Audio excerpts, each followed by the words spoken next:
বন্ধুরা, আইপিএল মানেই তো ধামাকা, আর সেই ধামাকা শুরু হওয়ার আগে যে আসল অ্যাকশনটা হয় সেটা হলো মিনি অকশন। এবার আইপিএল 2026-এর জন্য সেই নিলাম হতে চলেছে 16ই ডিসেম্বর। আপনারা জানেন কি, মোট 1355 জন খেলোয়াড় নাম লিখিয়েছেন এই নিলামে। সংখ্যাটা একবার ভাবুন, 1355। কিন্তু একটা ছোট্ট সমস্যা আছে, এই 10টা ফ্র্যাঞ্চাইজি মিলে খেলোয়াড় কিনতে পারবে মাত্র 37 জন, অর্থাৎ প্রতি 18 জন ক্রিকেটারের মধ্যে মাত্র একজন সুযোগ পাবেন। এই হাড্ডাহাড্ডি লড়াইয়ের মধ্যেই হঠাৎ করে একজনের নাম খুব জোরে শোনা যাচ্ছে, একজন এমন ক্রিকেটার যিনি এখনো পর্যন্ত কোনো আন্তর্জাতিক ম্যাচ খেলেননি, অর্থাৎ তিনি একজন আনক্যাপড প্লেয়ার।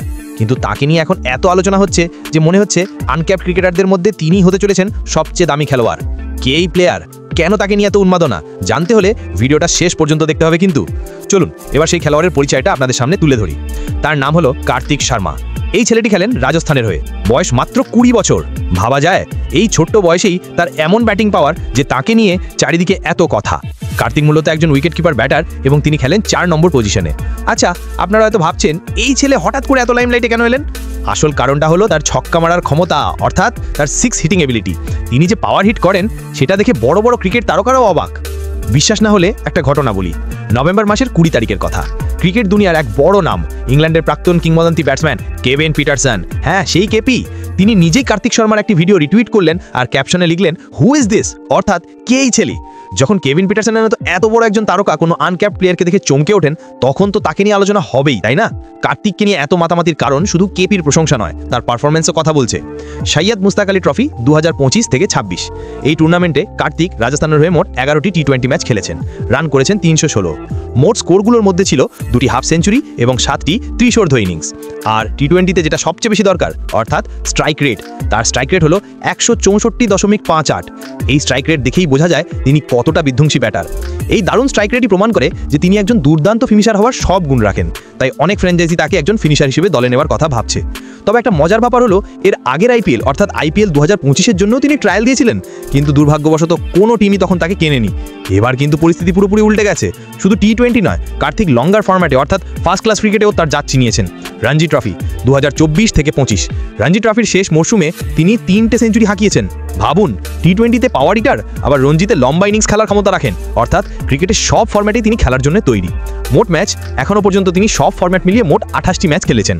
কেভিন পিটারসন ছাড়াও ভারতের অন্যতম সেরা ক্রিকেটার রবিচন্দ্রন অশ্বিনও কার্তিক শর্মার ব্যাটিং পাওয়ারের প্রশংসা করেছেন। অশ্বিন তার সঙ্গে কার তুলনা করেছেন জানেন? মুম্বাইয়ের বিখ্যাত পাওয়ার হিটার আয়ুষ মাত্রের সঙ্গে। অশ্বিনের মতে কার্তিক শর্মা আর আয়ুষ মাত্রের ছক্কা মারার ক্ষমতা প্রায় একই রকম। যখন ক্রিকেটের দুই দিকপাল পিটারসন আর অশ্বিন একই সঙ্গে কোনো খেলোয়াড়ের প্রশংসা করেন, তখন নিশ্চিতভাবেই বোঝা যায় যে এই ছেলে লম্বা রেসের ঘোড়া।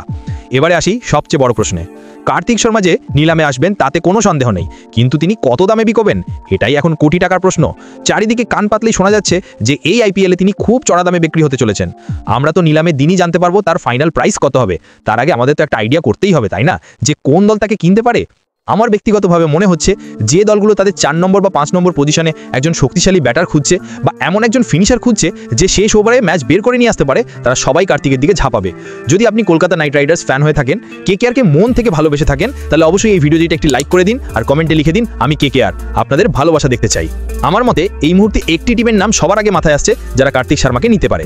সেই দলটি হলো কলকাতা নাইট রাইডার্স বা কেকেআর। কেকেআরের সমস্যা আপনারা জানেন, কেকেআরের মিডল অর্ডারে একজন পাওয়ারফুল ফিনিশারের একটা বড় শূন্যতা তৈরি হয়েছে। তাদের এক সময়কার নির্ভরযোগ্য ফিনিশার ক্যারিবিয়ান তারকা আন্দ্রে রাসেল কেকেআরের জন্য নাম্বার 5-এ খেলতেন, কিন্তু খবর অনুযায়ী তিনি তো অবসর নিয়ে নিয়েছেন। যদিও এখনো আনুষ্ঠানিক ঘোষণা বাকি, তবুও দলে নতুন ফিনিশার দরকার। কার্তিক কেন কেকেআরে? কার্তিক শর্মা একজন দুর্দান্ত ফিনিশার। কেকেআর তাকে কিনে নিতে পারে এবং 5 নম্বর পজিশনে একজন ফিনিশার হিসেবে খেলাতে পারে। তিনি একজন উইকেট কিপারও বটে, অর্থাৎ একটা দল দুটো সুবিধা পেয়ে যাবে, একজন বিধ্বংসী ব্যাটার এবং একজন ব্যাকআপ উইকেট কিপার। কেকেআরের ম্যানেজমেন্ট হয়তো তাকে এই রোলটাতেই দেখতে চাইছে। তো বন্ধুরা, আপনারা কি ভাবছেন কার্তিক শর্মা নিলামে কত দামে বিকবেন? আমার মনে হয় কমপক্ষে 4 থেকে 6 কোটি টাকা পর্যন্ত যেতে পারে। আপনার মতে কোন দলটি তাকে কিনবে, কেকেআর নাকি অন্য কোনো দল যেমন চেন্নাই সুপার কিংস বা আরসিবি? আপনাদের মূল্যবান মতামত কমেন্ট সেকশনে অবশ্যই লিখে জানান। আপনাদের সঙ্গে আলোচনা করতে আমার ভালো লাগবে। যদি ভিডিওটি ভালো লেগে থাকে এবং এই বিশ্লেষণ আপনার পছন্দ হয়, তাহলে ভিডিওটিতে একটি লাইক দিন, বন্ধুদের সাথে শেয়ার করুন।